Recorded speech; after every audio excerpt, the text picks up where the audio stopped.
Welcome to the Bitcoin Roadshow. It's Craig here. So, I wanted to speak about the most likely descending price of Bitcoin. So, it should have already descended. It didn't descend before. We had the bollocks, that malarkey that went on over in where is it called? Iran, with America committing terrorist acts. Oh, by the way. So this is the city of Inverness. It's night time. You won't see very much. The river's right there. And there's a man with a kilt over there, made of brass. Yeah. Anyway, here we are. It's a cute wee village, but I mean, village. It's our city. It hasn't got very much people. Look it up. But anyway, so Bitcoin. So it should have already gone down. When I say should have, there's, as many people speak about, there's different things of pumpamentals, right? Different reasons. There's China mentals. There's news and FUD. There's manipulation, which is whale dumps and massive buy orders to pump the price up, or trailing buy orders across multiple exchanges. Arbitrage crap that goes on. There's all sorts of stuff, right? And I think everyone agrees, everyone who knows what they're talking about anyway, agrees that the price of Bitcoin should never have been as high as it is right now. Even the 14k pump shouldn't have happened, right? But it did. So this is why a couple of guys who I watch have been getting slated really badly, and they are really good technical analysts. There's 6 I've mentioned before. They're all really good. They've got slightly different methods, and I think only 2 of them actually have things that charts of their own that play out, tools that you can use with TradingView. But I don't want to get into the trading side of it. I just want to talk about the price right now. And the reason, basically, we're reverting to what should have happened already. The price is going up. The price is going down, sorry. The price only went up because people that want to make money, manipulators wanted to make money. It worked again. And you get moon boys who really believe it should have gone up. It should be pumping right now. It can't pump until new money comes in. It can't pump until you get a whole bunch of people that say, you know what, I'm going to get into that. I'm going to start adopting that. I'm going to start using that as money to pay for my car, my house, whatever it is. Things that I've done before in the past. I've been spending Bitcoin for years. I'll continue to do it. But I am always mindful of the fact that it's going to go up to horrendous values in the future. But it will always swing up and down. And that's why I've made a new strategy where instead of just trading with a certain amount, I will do different type of trading where I basically do long-term trades with a percentage of my money. A percentage of my Bitcoin, selling it out when I think it's near the high, even if that means that, let's say I sell it at 60k, I sell 3 Bitcoin at 60k, for example, right? And then it goes up to 100, I don't care, because if the 100's the peak, it will come back down to 40 or 30. It's having a longer term view to trading. But that's still not what I'm talking about. What I want to talk about is the fact that these technical analysts online are getting slated so much, because people who emotional traders who believe they're doing well because they're following someone who knows how to do TA, or they're learning themselves and they still aren't learning how to keep their emotions out of it, because TA is not perfect. You've got to couple it together with rationality and suppression of emotion, and a few other things as well, watching quite a bit of news, or if you're unable to keep your emotions in check, maybe not watching, maybe stopping watching YouTube altogether. So I still believe that we're going to come down and not just test the upper 6k level. I think we're going to come down a bit further. I do believe that because there's different manipulations in action, one of those being miners, I still believe they have yet to have their little war. And it will happen before, well, if it happens, it will happen before the halvening. Because once the halvening happens, even the miners in China need to make around about Siberia would need to make about 4,000 to 5,000 per Bitcoin. In China, a little bit more, I think. I think it's more expensive in China. Whereas the average in the world, they need to start making 12,000 per Bitcoin. So, these are the people who supply the world with new Bitcoin to put on the market, right?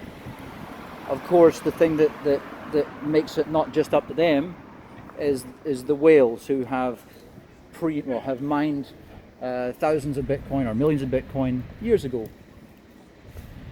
or people who have bought it like myself years ago, who are sitting on it, and they can decide to dump a lot of it when they feel like it, rinse the market up and down. So there is an opportunity coming up.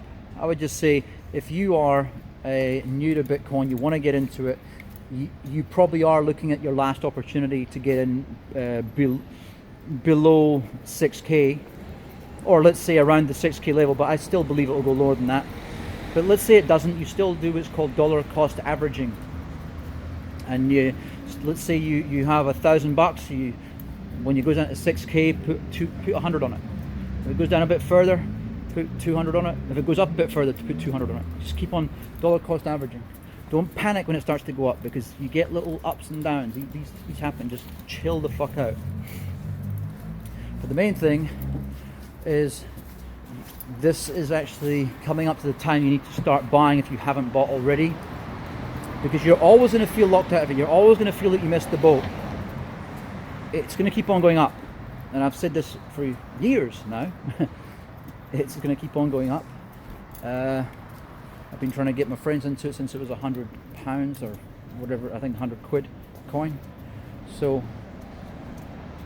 make the most out of this time that you have, especially when what we have coming up is almost like a seesaw effect in the market. As the old economy dips down, things like gold and Bitcoin are going to shoot up, and many people have been talking about this for years, maybe getting a little bit ahead of themselves. Maybe I'm guilty of the same thing, but we are nearing that time. The kicking the can down the road has been kicked as far as it can go. Many countries are showing the effects. I'll give you another example. The Australian property market was taking a nosedive, for example, right? And now it's starting to get a wee pump again. Don't be fooled by this bullshit.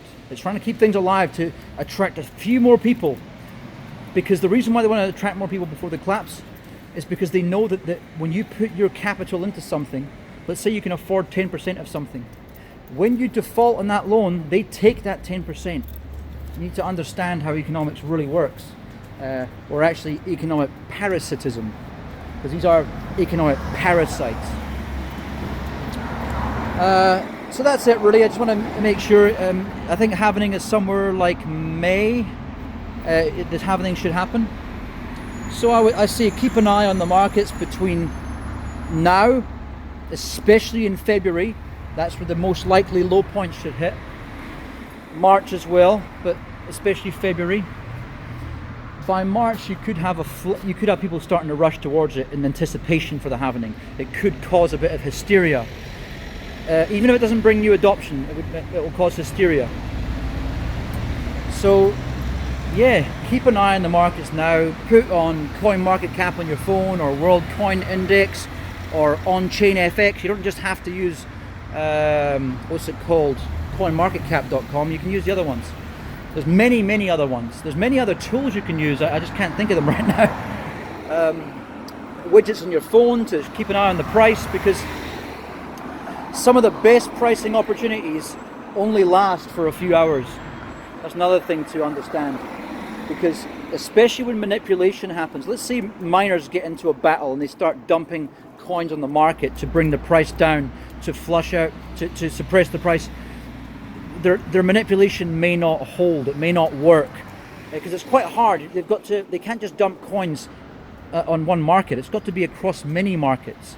Of course, people who do arbitrage trading, they will balance that out anyway, but it happens a lot quicker if you can trade on multiple markets.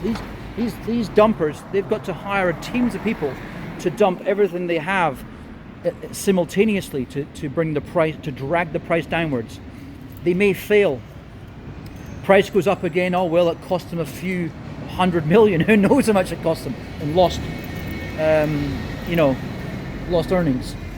So just keep that in mind. So when I say it fails, they would drag it down. It might stay there for 2 hours, and then the price, let's say a whole bunch of people jump in that they're not expecting. People who are not new adopters, but they just want to accumulate Bitcoin at good prices. Boom, next thing the price shoots up again. You've missed out on a good buy. That's what I'm saying. Put some widgets on your phone, and hopefully you get on board and you get some skin in the game. And even if you can accumulate whatever it is, 0.1 Bitcoin, or over the next year you can accumulate 1 Bitcoin, it should be enough to retire on. There's only going to be 21 million Bitcoins in the world, and by the way, 3 million of them are already lost.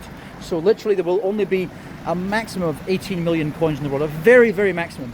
And that will slowly dwindle over time as people continue to lose their private keys, or get locked out, or destroy their laptop and have not made backups, things like that. These are all going to happen. Luckily, it has 8 decimal places, so that will never be a problem for the world money supply. But it will mean that those that are holding, this is the actual depreciative formula that they came up with, that is superior to fiat currency, where you keep on printing more of it. When you cannot print more of something, you have to rely on what's there and divide it up. For example, the world gold supply that functioned as money for thousands and thousands of years. So that's why they call it digital gold. So that's what I would say is keep an eye on things, spend money when, I don't know, when you feel the price is low enough. I think that's somewhere between, if you're willing to take a risk, somewhere down to 4 grand, maybe 3.5 like it hit before. But the way these lows and highs hit, people who know TA understand descending wedges and things like that. You end up, what you usually have to throw people off, let's say it goes down to 3.5. Next time it's unlikely to go down to 3.5. It'll usually go down to 3.6 because everyone's setting their buy orders there, you see. And the same in the peaks. We saw this recently when it went to 14k. What happened next time? It pumped up again to 11. Boom, down again. Next time it pumped up to 9, down again. Because people are always setting their sells. So they're trying to outsmart. They're also trying to, what they call, liquidate shorts and liquidate longs. So people who are buying in to make profit, what they'll do is they'll, or short selling, what they'll do is they'll set stop losses, and to cancel those out so people get screwed, these manipulators will pump the price up or down to make those stop losses kick in. So in other words, let's say for example I want to sell Bitcoin at 10 grand to buy it at 5. It's at 10 at the moment. I set a stop loss at 10,500 in case the price goes up. What they'll do is pump the price upwards to get to 10.5 or say 11. It will cancel out my while I'm asleep. It will basically cancel my order. So I go back into Bitcoin. I go back into Bitcoin again instead of in the money, and then it goes down to 5k. I look next morning expecting to see my $10,000 there, so I can buy 2 Bitcoin from the one that I had, and oh, what's this? I've got Bitcoin instead of US dollars. That's what's meant by liquidating shorts, right? It's the same in the other direction with liquidating longs, and these are the kind of things you need to be aware of, because it's not just about adoption, it's not just about use cases, it's not just about the people that need to use Bitcoin to buy stuff on, what is it, Dream Market or whatever the hell whatever the current thing that people are buying drugs online with. So yeah, I think I've said all I can on that topic. I just wanted to mention it because it is going to go down. It'll most likely go like this. Flat spot down, flat spot down. We'll pump up a little bit, liquidate shorts, because there's not just people like me who do trades on this distance of a graph. There's people who do trades in this few percentage. Because, for example, people who trade in money markets, the swings in money markets are only a couple of percent. The swings in crypto are often in the double digits, right? So they're used to taking these small profits. So they'll bring bigger amounts of money into it, and they know that a pump's going to come.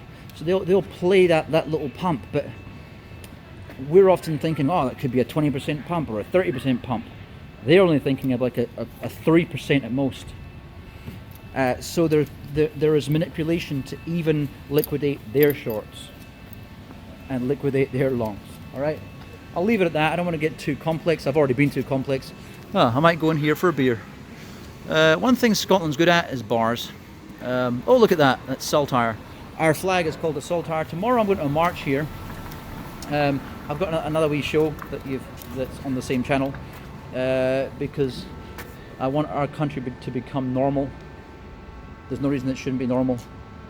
It's got 5.8 million people. It's been suppressed, so the population of Scotland should be around about 10 to 15 million right now, but it's only 5.8 because the country's been economically stifled on purpose.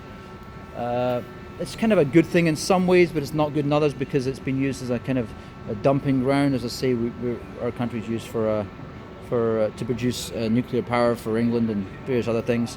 It's been used to test anthrax for England, so they didn't have to, just so they can protect their own citizenry from being infected. But stuff Scotland. All right, I won't get into it too much, but I'll see you later. Bye.